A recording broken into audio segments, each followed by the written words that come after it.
Hello friends, എന്തൊക്കെയുണ്ട് വിശേഷം? എല്ലാവർക്കും ചാനലിലേക്ക് സ്വാഗതം. ഇന്ന് ഞാനൊരു 4 മണി പലഹാരമായിട്ടാണ് വന്നിട്ടുള്ളത്. മക്കൾ സ്കൂളിട്ട് വരുമ്പോഴത്തേക്ക് ഉണ്ടാക്കിയതാണ്. അപ്പോൾ അതിനാവശ്യമുള്ള ഇൻഗ്രീഡിയൻസൊക്കെയാണ് എടുത്ത് വെച്ചിട്ടുള്ളത്. കാഷ്യൂ നട്ട്, അതുപോലെ തേങ്ങ ചിരവിയത്. ഈ കാഷ്യൂ നട്ടിൻ്റെ കൂടെ നമുക്ക് കിസ്മിസ് എടുക്കാം കേട്ടോ. ഞാൻ എടുത്തിട്ടില്ല, ഇവിടെ മക്കൾക്ക് ഇഷ്ടമില്ല. ഇത് പഞ്ചസാരയും ഏലക്കയും കൂടി പൊടിച്ച് വെച്ചിട്ടുള്ളതാണ്. അതുപോലെ നമുക്ക് ഫില്ലിങ് നിറച്ചതിന് ശേഷം ഒട്ടിച്ചു കൊടുക്കാനായിട്ട് മൈദ കൊണ്ടൊരു മാവ് ഉണ്ടാക്കി വെച്ചിട്ടുണ്ട്. അതിൻ്റെ കൺസിസ്റ്റൻസി ഇങ്ങനെയാണ് കേട്ടോ വേണ്ടത്. ഒരുപാട് ലൂസ് ആവാനും അതുപോലെ ഒരുപാട് തിക്കാവാനും പാടില്ല. ഈ ഒരു കൺസിസ്റ്റൻസിയിൽ വേണം ചെയ്യാനായിട്ട്. അപ്പോൾ ഇനി നമുക്ക് ഈ തേങ്ങയും അണ്ടിപ്പരിപ്പും ഒക്കെ ഒന്ന് വറുത്തെടുക്കണം. അപ്പോൾ അതിനായിട്ട് നമുക്ക് ചട്ടി അടുപ്പത്ത് വെച്ചിട്ട് ചെയ്യാം കേട്ടോ. ഇത് നെയ്യിൽ ചെയ്യുന്നതാണ് കേട്ടോ വളരെ ടേസ്റ്റ് ഉണ്ടാവുക. പക്ഷേ ഇവിടെ നെയ്യ് പറ്റില്ല, അതുകൊണ്ട് നമ്മൾ വെളിച്ചെണ്ണയിലാണ് ഇത് ചെയ്യാൻ പോകുന്നത്. അപ്പോൾ ചട്ടി അടുപ്പത്ത് വെച്ചിട്ട് അതൊന്ന് ചൂടാവാനായിട്ട് വെയിറ്റ് ചെയ്യാം. ഇത് നന്നായിട്ട് ചൂടായാൽ നമുക്ക് കുറച്ച് വെളിച്ചെണ്ണ വേണം ഒഴിക്കാൻ. കാരണം എന്താ വെച്ചാൽ വെളിച്ചെണ്ണയ്ക്ക് നെയ്യ് പോലെയല്ല, ഒരു ചൊയ ഉണ്ടാകും. അപ്പോൾ നമ്മുടെ ആ ഫില്ലിങ്ങിന് ആ വെളിച്ചെണ്ണേൻ്റെ ഒരു കുത്തുന്ന ചൊയ വരും. അപ്പോൾ ലേശം വെളിച്ചെണ്ണയാണ് ഒഴിച്ചു കൊടുക്കുന്നത്. വെളിച്ചെണ്ണ ഒഴിച്ചതിന് ശേഷം നമുക്കതിലേക്ക് ആദ്യം കാഷ്യൂ ഇട്ട് കൊടുക്കുക. അതിൻ്റെ കൂടെ കിസ്മിസ് എടുക്കുന്നുണ്ടെങ്കിൽ കിസ്മിസും കൂടെ ഈ സമയത്ത് ഇട്ട് കൊടുക്കുക കേട്ടോ. അപ്പോൾ കാഷ്യൂ ഇട്ടതിന് ശേഷം അത് നന്നായിട്ടൊന്ന് ഇളക്കി കളർ മാറുന്ന വരെ നമുക്ക് വെയിറ്റ് ചെയ്യാം. അപ്പോൾ കളർ മാറിയതിന് ശേഷം നമുക്ക് നമ്മൾ ചിരവി വെച്ചിട്ടുള്ള തേങ്ങ കൂടി ഇതിലേക്ക് ഇട്ട് കൊടുക്കാം.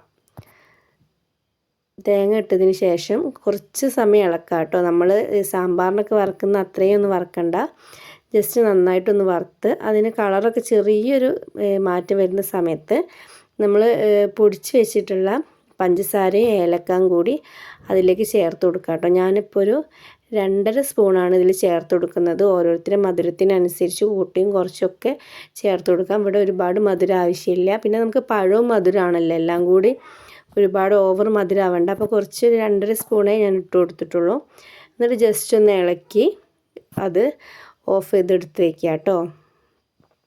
ഇനി നമുക്ക് പഴം എടുത്തിട്ടാണ് ചെയ്യാനുള്ളത്. ഒരുപാട് വറവാവണ്ട കേട്ടോ തേങ്ങ. ഇനി നമുക്ക് പഴം ഒന്ന് കീറണം. ഇത് നന്നായിട്ട് പഴുത്തിട്ടുണ്ട് പഴം. ഇത്ര പഴുത്ത പഴം അല്ലെങ്കിൽ കുറച്ചുകൂടി നല്ലതാണ്. ഇതും കുഴപ്പമില്ല, നല്ല നാടൻ പഴമാണ് കേട്ടോ. ഇത് ഇവിടെ നാടൻ പഴമാണ് യൂസ് ചെയ്യുക. പിന്നെ ചെറിയ പഴമാണ്, കുഞ്ഞു പഴമാണ്, കുഴപ്പമില്ല, ഒരാൾക്ക് ഒന്ന് വെച്ചൊക്കെ കഴിക്കുക. വലിയ പഴമാകുമ്പോൾ നമ്മൾ കട്ട് ചെയ്തിട്ടൊക്കെ വേണം കഴിക്കാൻ. ഇത് അങ്ങനെയില്ല, മക്കൾ കഴിച്ചോളും. ഒരു പഴം ചെറിയ പഴമായതുകൊണ്ട് കഴിച്ചോളും. ഇനി നമ്മളിങ്ങനെ പഴം കീറിയിട്ട് അതിലേക്ക് വേണം ഈ ഫില്ലിങ് നിറച്ച് കൊടുക്കാൻ. ഈ ഫില്ലിങ്ങിന് നല്ല ടേസ്റ്റാണ് കേട്ടോ. നല്ല നെയ്യും കൂടിയാണെങ്കിൽ പറയും വേണ്ട, ഭയങ്കര ടേസ്റ്റ് ആയിരിക്കും. ഇതിപ്പോൾ വെളിച്ചെണ്ണയിലാണ്, അപ്പം നെയ്യിൻ്റെ ആ ഒരു കുറവുണ്ടെന്നുള്ളൂ, എന്നാലും ടേസ്റ്റ് ഉണ്ടാകും. നന്നായിട്ട് ഫില്ലിങ് നിറച്ച് കൊടുക്കുക. പഴം മുഴുവനായിട്ട് അടിവരെ കീറരുത് കേട്ടോ. അടിവരെ കീറിയാൽ ബുദ്ധിമുട്ടായിരിക്കും. ഒരു പകുതി വരെയൊക്കെ നമുക്ക് കീറാം. ഇനി ആവശ്യമുള്ളവർക്ക് ആ പഴത്തിൻ്റെ ആ കറുപ്പ് കളർ പോർഷൻ വേണമെങ്കിൽ ഈ സമയത്ത് ഒഴിവാക്കാം കേട്ടോ. ഞാനത് ഒഴിവാക്കുന്നില്ല. നിറച്ചതിന് ശേഷം നമ്മുടെ ഈ മാവ് കൊണ്ട് ഇതൊന്ന് അടച്ചു കൊടുക്കണം കേട്ടോ, അല്ലെങ്കിൽ ഫില്ലിങ്ങൊക്കെ പുറമേ ചാടിപ്പോവും.